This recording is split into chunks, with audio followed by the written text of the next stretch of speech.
bien moi je pense, vous savez, ça s'appelle Pirates des Caraïbes, la fontaine de Jouvence.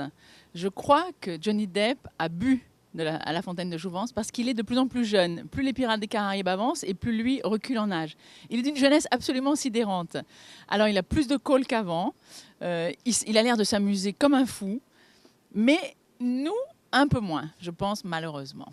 L'impression que ça donne, c'est qu'avant on allait à Disneyland on montait dans les bateaux des pirates et puis on avait l'impression que on était dans un film. Maintenant c'est le contraire, c'est-à-dire qu'on va au cinéma, on chausse des lunettes 3D et on a l'impression d'être à Disneyland. Donc c'est un peu bizarre parce que c'est trop carton-pâte malgré tout.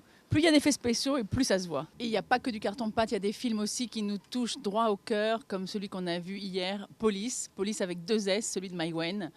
Mai Wen, qu'on croyait être juste un phénomène, une très jolie fille, actrice, qui avait fait des films un peu pour raconter sa vie, et là qui raconte pas du tout la sienne, mais qui raconte la vie de la brigade des mineurs. Et on réalise qu'elle est une grande réalisatrice, une très grande directrice d'acteurs surtout. Elle a fait un casting époustouflant avec des acteurs qu'on connaît tous, plus ou moins, d'autres qu'on connaît pas du tout, et chacun dans leur rôle est exactement à sa place, quoi. Elle a dû vraiment les tenir ou les enthousiasmer ou les pousser vers des impros parce que de temps en temps ça flirte avec l'impro, mais c'est excellent.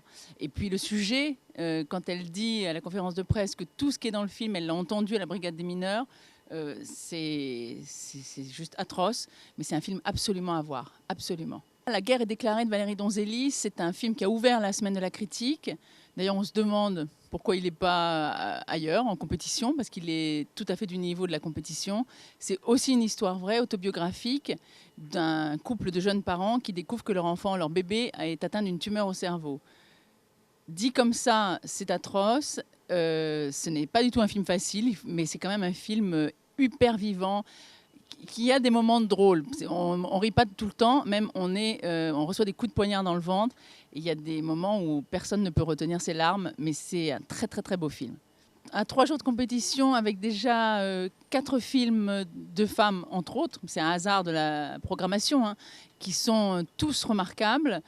Moi, je trouve que ça commence très très bien. Il y a une petite chute depuis hier. On a vu un film israélien, on était tout près de l'adorer, qui s'appelle Footnote. Et je pense que c'est un film qui n'est pas du tout à sa place ici. Il est trop intellectuel et on nous dit que c'est une comédie légère. Je pense que c'est une comédie un petit peu compliquée pour être à Cannes, dans l'ambiance du festival.